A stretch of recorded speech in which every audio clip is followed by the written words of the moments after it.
chercher le bateau. Allez, va chercher le bateau. Allez, va chercher le bateau. Cherche-le. Allez, en avant.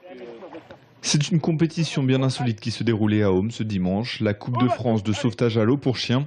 En tout, 20 concurrents accompagnés de leurs maîtres ont tenté de décrocher ce titre symbolique.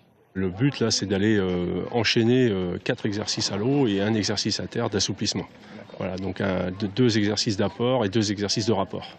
Des épreuves qui sont les mêmes pour tout le monde mais qui varient selon les années. Pour cette 9e édition, les chiens avaient pour mission de ramener un homme au canot de sauvetage ou bien rapporter un bateau à la dérive sur la berge.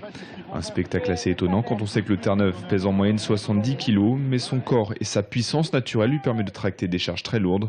De plus, c'est l'un des seuls canins à utiliser ses 4 pattes pour nager, mais ce concours ne leur est toutefois pas exclusivement réservé.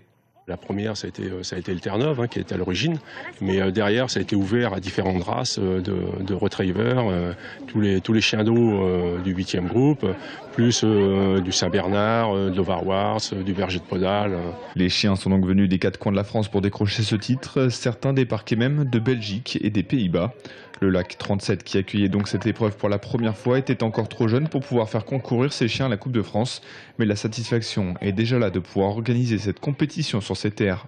On a un jeune club qui a 3 années d'existence et donc en fait on gagne, on passe des niveaux, ça s'appelle 3e degré, 2e degré, 1er degré, enfin en sens inverse, et on a des résultats qui sont, je vais le dire avec fierté devant le secrétaire de la CUNS, qui sont pour nous bons. Cette évolution devrait leur permettre de participer aux sélections dans les années à venir. Pour cette fois, elle se sera contentée de l'organisation et c'était déjà pas une mince affaire.